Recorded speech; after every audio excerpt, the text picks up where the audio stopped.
All right, good morning. Lovely autumn day.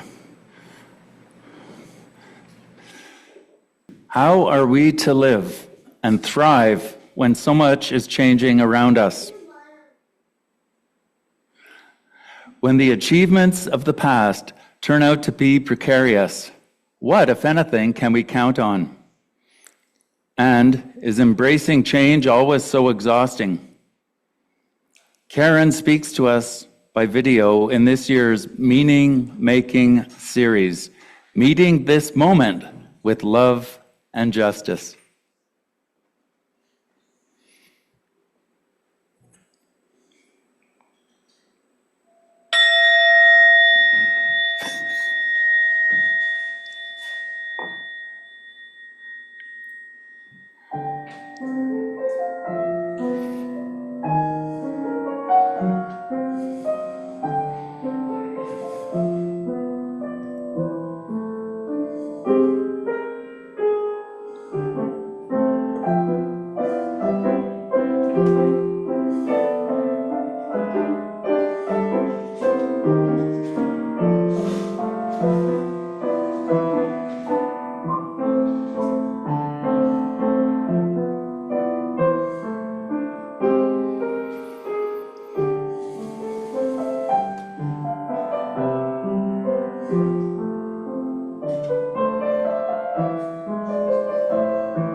As we begin, we pause to remember that the land where we gather has borne witness to thousands of years of Indigenous history, culture, and spirituality, and continues to do so, providing a rich and fertile context for us as we gather here at Westwood. Good morning. And welcome to Westwood Unitarian Congregation, those joining us on Zoom and those here in the building. This is one of many Unitarian Universalist communities across the continent and around the world.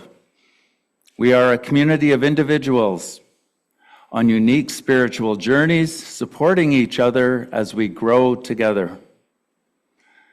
We welcome all persons of goodwill, whatever their culture, color, ability, class, religion, gender, wealth, or the direction of their affections. To visitors and newcomers, we offer special greetings, and we are honored that you found us. My name is David Williamson. My pronouns are he, him. I am your service leader. Janice will lead us in song with her exuberant piano accompaniment. Many thanks to our tech team, consisting of Julie, assisted by Lorraine, and Bill on Zoom.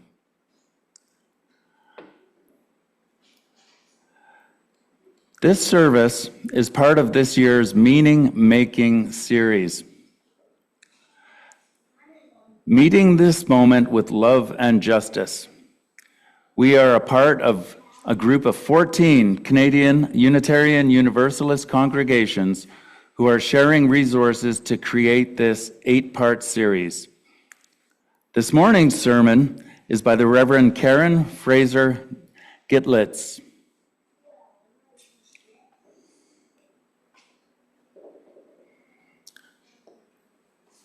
Dawn, would you like to light the chalice, please? We light our chalice with an excerpt from James Baldwin's poem, "For Nothing is Fixed."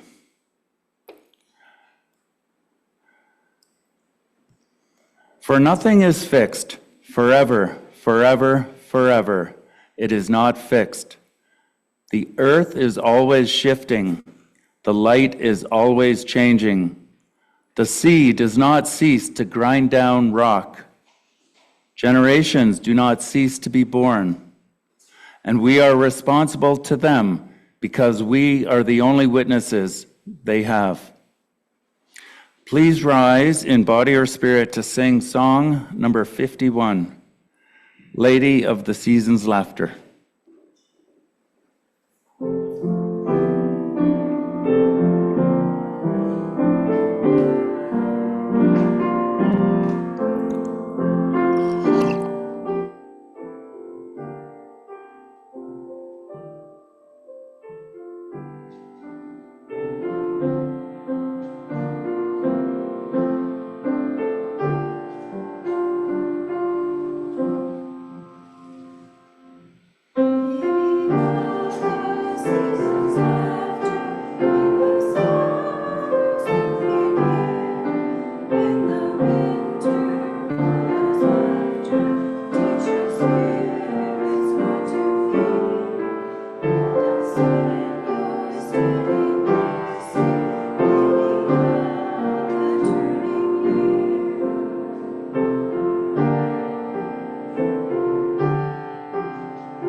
The lighting of candles of concern and celebration is a cherished tradition in many Unitarian Universalist congregations.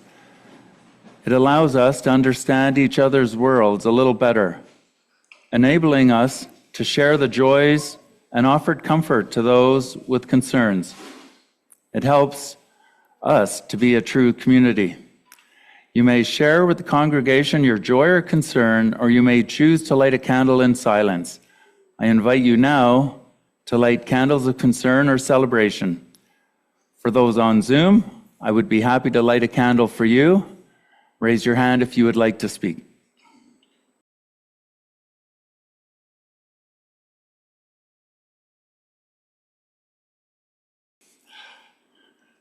I light this final candle for any joys or concerns which remain unspoken in our hearts.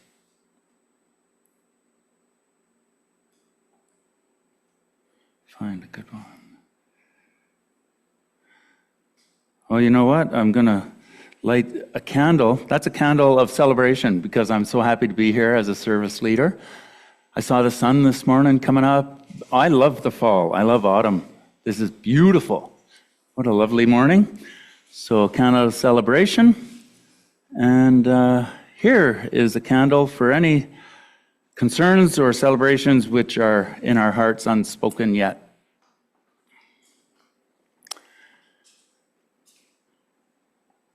Please join me for the affirmation. May the light of these candles inspire us to use our power, to heal and not to harm, to help and not to hinder, to serve the Spirit of truth in loving affection and trusting hope. Okay, now we have a story for all ages. It's a book called Prisons Must Fall. If there's anyone who might want to come to the front as I read this book,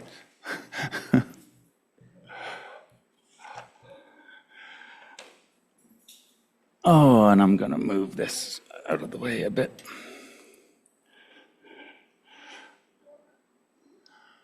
All right, I'm going solo. Sadie, you can watch here. Prisons Must Fall. Written by Mariam Kaba and Jane Ball. Are you guys able to see this? Prisons do no good. They do not help. They do not teach. Prisons hurt people. They put true safety out of reach. Prisons lock our loved ones in cramped and dirty places. Some get just an hour to leave these gloomy spaces. In a cell, you are all alone, without family, without friends, no one to talk to, no one to listen. A locked and lonely cell is not where we belong. How can harming someone teach that causing harm is wrong? Certainly it cannot. Let's protest together in song. 1, 2, 3, 4. Let's fling open every cell door. 5, 6, 7, 8. Our people's freedom cannot wait. 9, 10, 11, 12. Together we will free ourselves. 13, 14, 15, 16. This is what abolition means. 17, 18, 19, 20. All thrive in this land of plenty. We cannot wait. We cannot stall. We have to make all prisons fall. Some may wonder, without prisons, how will we mend harm? Compassion is a good place to begin.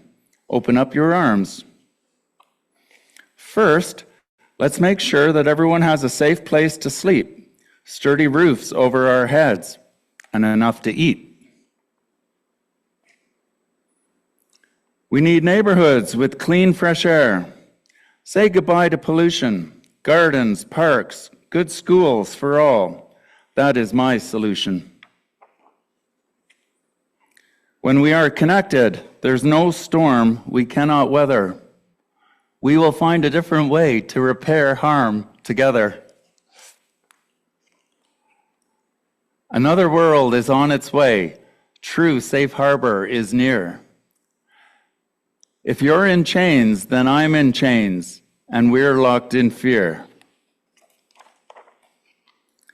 Let's join hands and open our hearts. Together we can tear down the walls. No more cages, no more chains. We can free us all.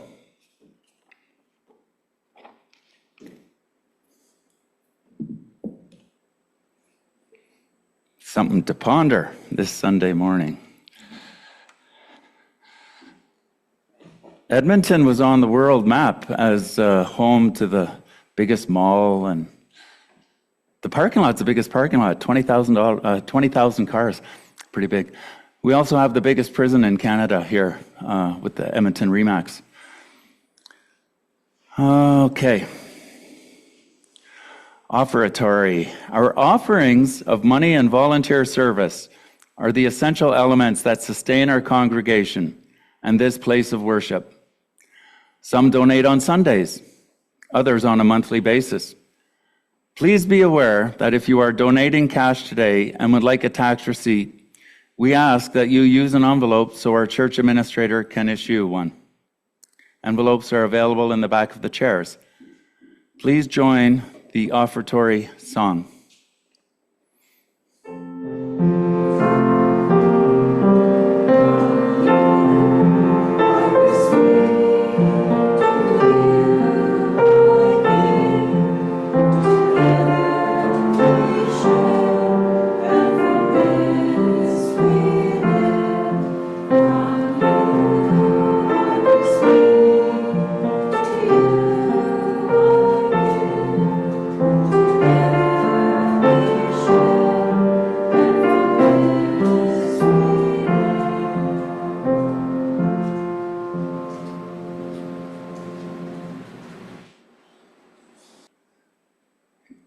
You are invited into a brief time of silence for meditation, contemplation, or prayer, following these words by Rosemary Watalog Traumer. Alteration. Though you've tried to fit into 1,000 small boxes, perhaps comes the day when you're opened by grief or by love, and your thoughts unstitch from what you knew, and your mind begins to rhyme with sky, becomes spacious enough whole flocks of bluebirds can fly right through.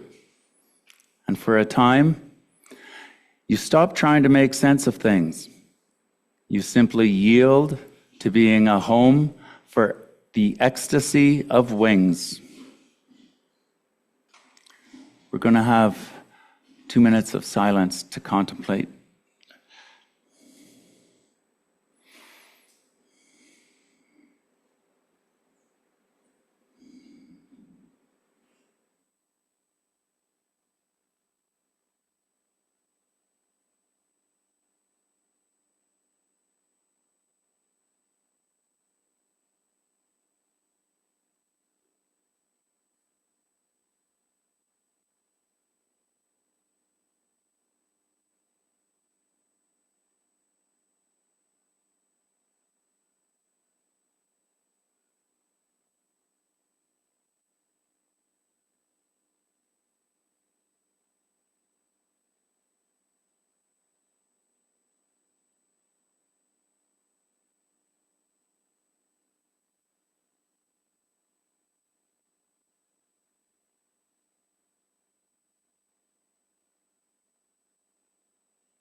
Karen Fraser Gitlitz, she, her, is a UU community minister, art therapist, and the coordinator of the Meaning Making Project. She will be back in person in 2 weeks to speak during the service and lead an art workshop for everyone after the potluck lunch. That's 2 weeks. So next Sunday is the second Sunday, which would normally be a potluck, but it's not because in 2 weeks we're doing the potluck. Get it? Third Sunday potluck. All right, so are we good with the video? On with the show. Karen. Sue Norman was 56 when she saw that her 4-year-old nephew's living situation was less than healthy. Sue Norman had never raised children or spent much time around them. As an avid athlete, one of the top whitewater paddlers, Norman's life was organized around paddling, adventure, and work. Most of her friends did not have children, neither did her wife, Lisa. But at 56, she told her brother she would welcome her nephew, making a home for him. When asked what helped her make this big decision, Norman laughed and said, "Denial." She had a story in her head that this was a temporary thing. Her brother would be able to come back and help with the parenting, maybe even eventually resume the role of primary parent. Looking back, Norman said, it was clear that this was a very unlikely scenario. The overturning of her life was always going to be a long-term project. I appreciate her honesty. It would have been easy for her to craft a story which glossed over that initial denial, but it would have been significantly less helpful. It is the nature of change that we do not know where we are headed. Even if we have a destination, we can't see every twist and turn of the river. As a non-parent with no related work experience, Norman didn't know what she didn't know. She was learning parenting skills post-menopause, with a 4-year-old whose adverse start in life left him with behaviors that were getting in the way of learning, making friends, and being part of a family. None of her friends, not even her wife, could push her buttons the way an angry and hurt 4-year-old child could. All changes, even the ones we choose, contain unknowns. Even when the change is positive, navigating the unknown takes energy. Our brains love habits because they save effort. The brain is a massive consumer of energy, so it is always looking for ways to simplify. When we enter the river of change, suddenly a bunch of habitual actions need to be thought through from scratch. Plus, all changes, even good ones, involve loss. When we move to a new home in a different place, for example, we discover things we didn't realize we appreciated about the old one. The little unexpected losses rise up as we go about our daily life, marking the gap between past and present. Mind the gap, as they say on the subway. Other losses are profound. When we lose someone we love, the loss seeps into tiny cracks and crevices. We keep bumping into the one we lost, discovering another way in which they shaped our lives. After my mother died, I remember noticing how odd it was to be the only female-identified person in my immediate family. Another loss. Family gatherings felt different. Change forces us to see the usual pattern of our lives from new angles. We are dying to one way of being so we can live to another. The new landscape of our lives is new. It can't possibly have the meaning, resonance, or comfort that the old one did, hallowed as it was by years of experiences. No one wants to be the person who stands in the way of change, telling everyone how it used to be done. Comments like these are a way of marking the gap between old and new. Mind the gap. This is grief, and grief unattended does not go away. It risks becoming one of the gravest spiritual challenges we can face. Grief unmourned, unacknowledged, can compact into bitterness. We who know that the river is flowing onward, who see where it is going, we can help with this challenge. We know how to respond to someone who is grieving with extra care and attention. We can provide opportunities for stories and memories to be cherished. Then, when there are no more words, we can sit together without judgment in the strangeness of it all. For in the rising and the passing of things and lives and ways of being is a deeper truth. Very little in life is actually fixed. Our very lives themselves are transient. As Olivia Butler wrote in the Earthseed trilogy, all that you touch, you change. All that you change, changes you. The only lasting truth is change. The young lead character in Butler's Earthseed trilogy, Lauren, goes one step further. She comes up with a new theology to fit the dystopian future in which she is living. All that you touch, you change. All that you change, changes you. The only lasting truth is change. God is change. As an author, Butler is much more appreciated now than she ever was in her own lifetime. Perhaps there is a greater sense of life's precariousness now. Perhaps the feeling that the world is devolving has become much more of a mainstream phenomenon. If you were going to write a novel about this time, the time that we are living in, what belief system would you create for your characters? If you were going to write the story of your life, what is your relationship to change in this moment? Is change a surprise, a constant, a main character, or something else?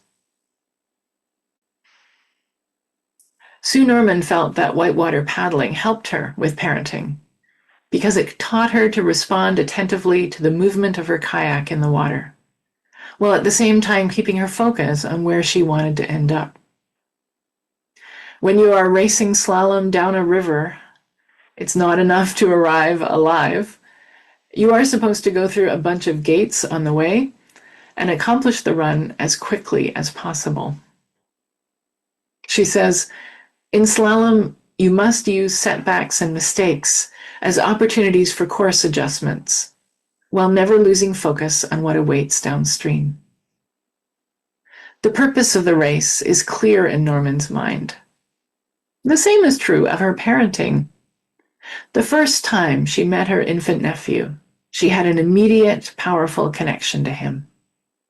Her deep desire is for him to have a chance at a good life, a life that eluded his father, her twin brother.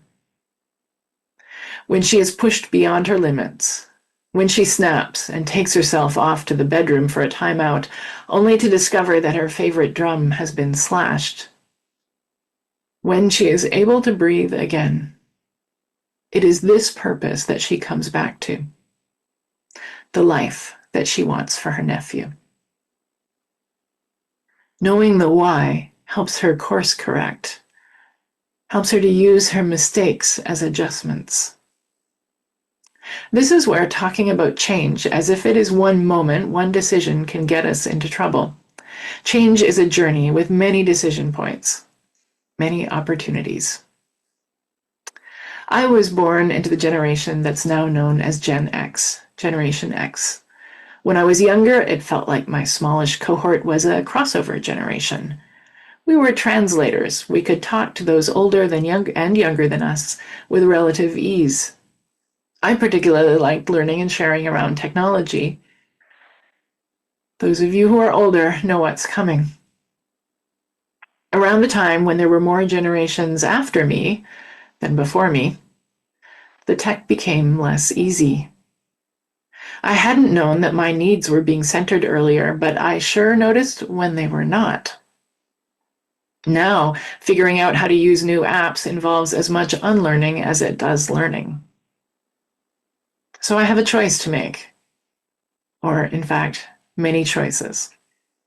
Do I want to take the time and learn the new ways of doing things? Do I want to replace the doodle poll method of finding a meeting time, designed for my way of understanding a calendar, with when to meet, which is not designed for me? It's probably designed for the generation that uses AI scheduling. There are many ways to answer the question of whether and how to embrace change. Each answer results in a different outcome. Not embracing change is easier for sure. It takes less effort. It appears to have less risk, although this is misleading, because not changing risks disconnection. One of the reasons Norman wrote her memoir, titled Risk, is to show the value of high-risk adventure sports. Learning how to take appropriate risks builds confidence, resilience, and capacity to respond. That's wonderful. And I'm unlikely to take up high-risk adventure sport at this particular moment in my life. The question for all of us, I think, is how we respond to risk, however it shows up in our lives. Prentice Hemphill has some encouragement. Hemphill is the founder of the Embodiment Institute and the author of the new book, What It Takes to Heal, on the role of healing in social change movements. One day they were invited on a walk with their partner, Kasia, to see a beautiful view. Their partner comes from a very different background than the urban cityscape of Hemphill's upbringing. Following Kasia along the narrow ledge that would lead them to the view, Hemphill's needs suddenly gave way. And then their knees gave way again. They looked up, not knowing how to continue. Kasia turned to Hemphill with compassion and resolution and said, "Become bigger than the fear." Become bigger than the fear. We can seek out risk or not. But even if we don't seek out risk, life will present us with change and therefore risk. What the ledge looks like is different for each of us. Courage, says Hemphill, comes from making room for our fear and building up a desire, a vision or a purpose that is larger than the fear. This should sound familiar to us as Unitarian Universalists. Our communities are places where we nurture our connection to value and purpose. We have welcomed many generations as they figured out how to separate themselves from the spell of their upbringing or popular culture, as Hemphill describes it. This is a promise that we make as UUs, to offer worth and dignity to one another. Although, being human, we have not always done as well as we might in living into this commitment. But this is something we are working on in our various ways. One question change asks of us is how we're keeping up with culture. Another question is how we are going to impact culture. Gal Beckerman is a journalist and a student of the history of ideas and social change. In his book, The Quiet Before, he investigates moments from the 17th century to the 21st, starting with the letter-writing community that led to the scientific revolution and coming right up to Twitter and Black Lives Matter. He looks at times when social change movements were successful and then studies what happened before they became successful. Although much has changed between the 17th and 21st centuries, Beckerman found similarities in successful movements. There needs to be a small group of people who can incubate the change, devoting time and energy, focusing on vision, using a shared medium of connection to get to know each other and share ideas. The group needs to have patience. There is considerable, well, not to sugarcoat it, considerable failure over time, considerable lack of success before successful change happens. And no one knows when the change will happen. That is part of the landscape of the unknown.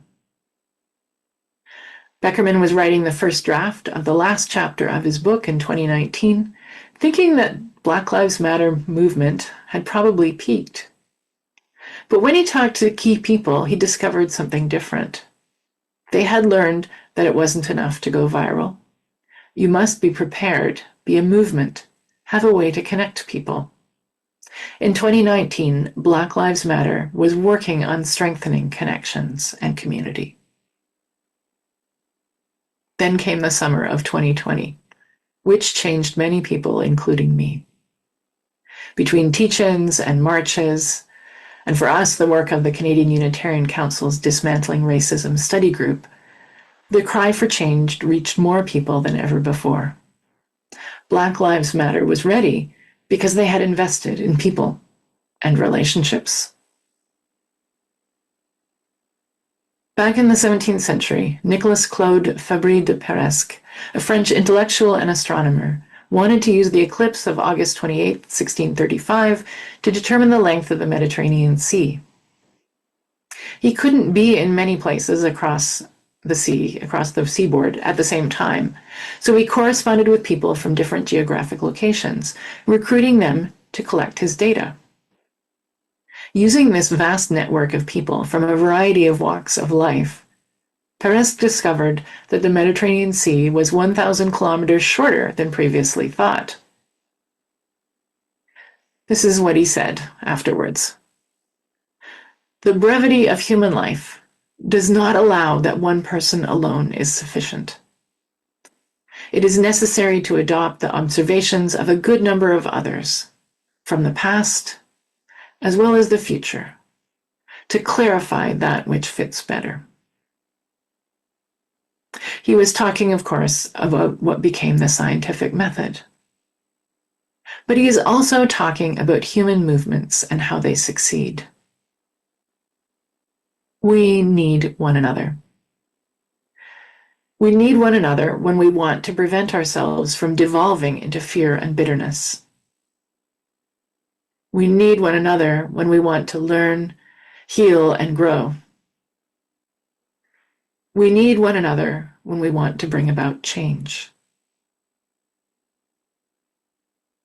I believe that there is something, perhaps many things, that are valuable in our congregations and communities. Something that will be of use to us in this time and in times to come. I don't think we've quite figured out yet what it is or how to make use of it, but I think we can figure it out together, how to be in this time. This is why I have volunteered for the Activating the Canadian UU Ecosystem Project. This is a project you'll be hearing more about in the coming weeks and months. I know that all the changes I seek will not happen in my lifetime. But I think the vision, the purpose, is important enough that I will give some of my precious life energy to it. May it be so. Amen. Blessed be. Thanks, Karen. See you in a couple of weeks. That was awesome. Some great ideas. Okay.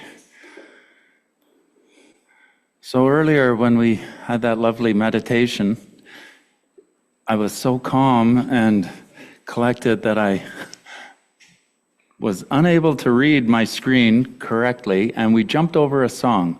So Janice is going to play 2 songs consecutively, the missed one and then the next one. And my computer turned off while that was on, so here we are, 10 number 7.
poet,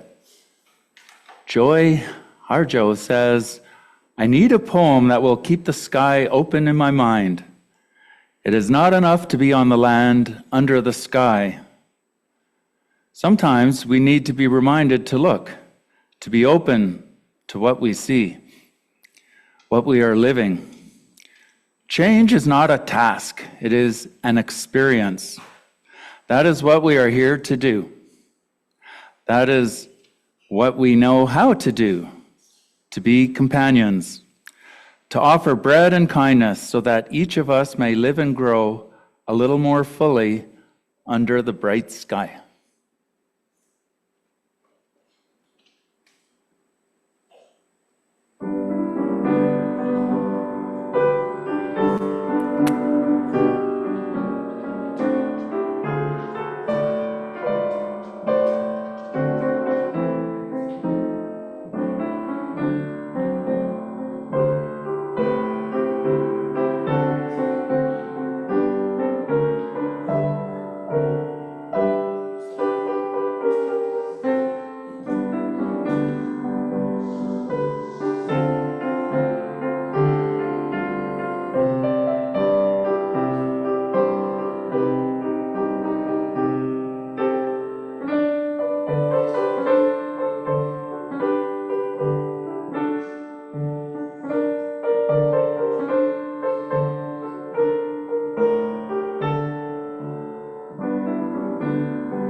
Everybody is invited to have some tea and coffee, and then we can go enjoy the big bright sky outside later.